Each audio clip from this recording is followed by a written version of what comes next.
महाराज, त्याचप्रमाणे छत्रपती धर्मवीर संभाजी महाराज यांना सर्वप्रथम मानाचा मुजरा करतो।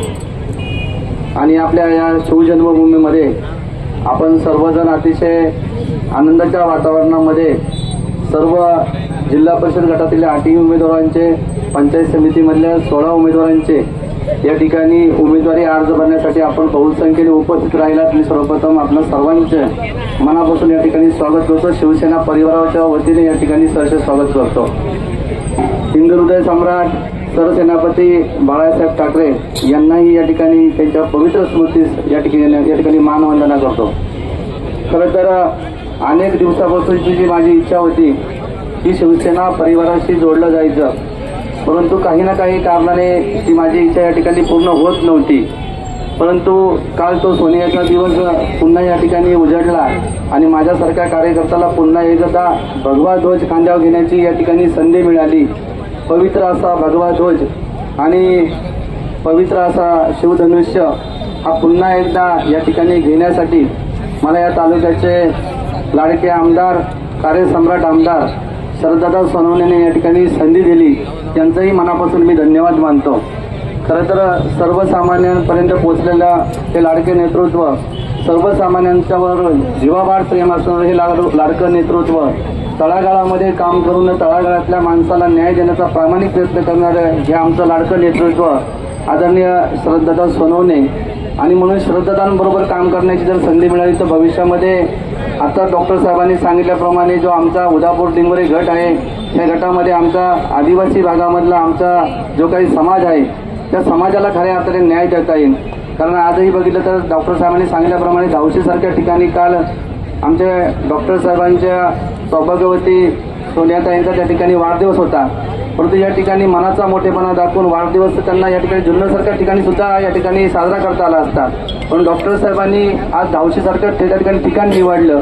त्याचं एकमेव कारण की धावशी या ठिकाणी गेल्यानंतर दादांना त्या ठिकाणी कळेल की त्या ठिकाणी किती अतिदुर्गम भाग आहे, त्या दुर्गम भागामध्ये आमचा समाज कसा जगतोय। त्या ठिकाणी पिण्याच्या पाण्याची व्यवस्था नाही, रस्त्याची व्यवस्था नाही, गेली अनेक वर्ष ही लोक त्या सर्व सुखसुविधापासून वंचित आहे। आणि म्हणून दादांनी अतिशय तळमळीने त्या ठिकाणी डॉक्टर साहेबांना शब्द दिला की माझी आमदारकी 4 वर्ष ते तुमच्या सर्व समाज बांधवांसाठी राहणार आहे, समाजातल्या प्रत्येक घटकासाठी ही माझी आमदारकी मी या ठिकाणी देणार आहे। आणि म्हणून या ठिकाणी शब्द देत असताना आमदार साहेबांनी सांगितलं की यापुढे 4 वर्षामध्ये एकही तुमच्या समाज बांधवांचं काम या ठिकाणी थांबणार नाही। अतिशय मोलाचा त्या ठिकाणी दादांनी शब्द दिला आणि अतिशय तो समाज या ठिकाणी एक निष्ठेने दादांबरोबर या ठिकाणी काम करण्यासाठी सरसावलेला आहे।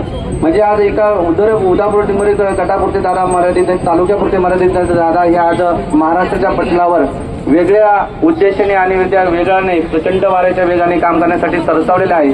आणि म्हणून आमच्यासारख्या कार्यकर्त्याला आज त्या ठिकाणी संधी मिळते काम करण्याची, ते आमच्यासाठी भाग्याची गोष्ट आहे। तर उदापूर डिंगोरे गटातील अनेक कार्यकर्ते त्याच्यामध्ये आदरणीय विश्वासनाना आमले असतील, आमचे आयलुनाना लोटे असतील, विकाजी राऊत असेल, अशोकजी पानसरे असतील, अनेक कार्यकर्त्यांच्या, सुमितजी डोंगरे असेल, अरुण केदार असेल, तर अनेक कार्यकर्त्यांची नावं मला या ठिकाणी घेता येईल।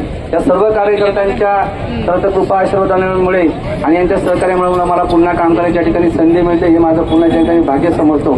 तर उदापूर डिंगोरे गटाच्या एकदम कणखर नेतृत्व असलेल्या आणि सुशिक्षित असलेले दादांनी दिलेले हे उमेदवार, त्याच्यामध्ये आमच्या ताई सिंधुताई कैलास गारे ह्या उच्च शिक्षित असून अतिशय चांगलं काम त्या ठिकाणी 5 वर्ष तळेगाव गावची सेवा केलेली आहे, त्यांनी सरपंच पद म्हणून भूषवलेलं आहे। असे जिल्हा परिषदचे आमचे उमेदवार म्हणून त्या ठिकाणी घोषित झालेले आहे। दुसरे उमेदवार डिंगोरे गणाचे माझी स्वतः पत्नी सौभाग्यवती रेश्मा महेंद्र सदाकार, त्याही मड ग्रामपंचायतच्या सदस्य आहेत, त्यांनाही कामाचा खूप मोठा अनुभव आहे।